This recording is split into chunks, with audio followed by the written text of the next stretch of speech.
un professeur des écoles avait le projet d'emmener sa classe lors d'une sortie pédagogique scolaire visiter le consulat de Turquie à Strasbourg.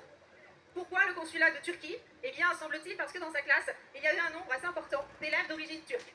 Oui, mais sauf qu'on est en France et que c'est d'abord nos valeurs françaises, notre culture qui est à mettre en avant. Et puis surtout parce qu'on ne peut pas dire que le régime turc d'Erdogan soit un modèle de démocratie.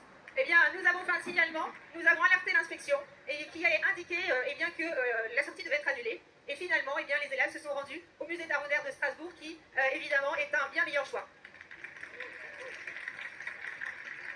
Voilà quelques exemples et je voudrais aussi vous parler d'un phénomène où cette année nous avons eu des signalements en hausse. S'agissant de cas de port de voile dans des établissements scolaires, alors par des élèves, mais pas seulement, également par du personnel, souvent donc des agents municipaux qui interviennent dans le cadre de la cantine scolaire ou de la garderie. Donc cette année nous avons eu plusieurs signalements dans ce sens, c'était la première fois que nous avions comme ça des signalements, ce qui montre que l'entrisme islamique est également dans les écoles. Et évidemment, ces employés municipaux, qui sont des fonctionnaires, ont une obligation de neutralité et doivent respecter l'interdiction de port de signes religieux. Et je voudrais en particulier saluer les équipes de Haute-Savoie, les parents vigilants de Haute-Savoie qui ont le courage d'aller tracter sur place pour alerter les parents qui ont rencontré un élu municipal.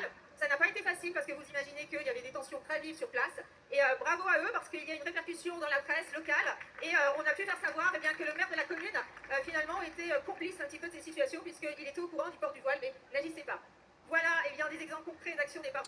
Ouais, et j'ajoute que ça sera pas suffisant. Il y en a marre hein, de ces affaires-là. Hein. Soit on est chez nous, soit on l'est pas. C'est tout. Tu sais, un pays, les gens ne pourront jamais respecter les Français si les Français ne se respectent pas eux-mêmes. Moi, je trouve ça extrêmement grave. Hein. C'est-à-dire que si tu te comportes comme un ver de terre, c'est un tout petit peu normal que tu sois traité comme un ver de terre. Tu vois, on t'écrase, quoi, tu vois. Et je connais trop bien les musulmans pour savoir que si tu tapes pas dur et fort, ils continueront. Ils en ont rien à foutre. Parce que ils sont, le cerveau est totalement matrixé à l'islam. Hein. Voilà, l'idéologie, c'est le plus important.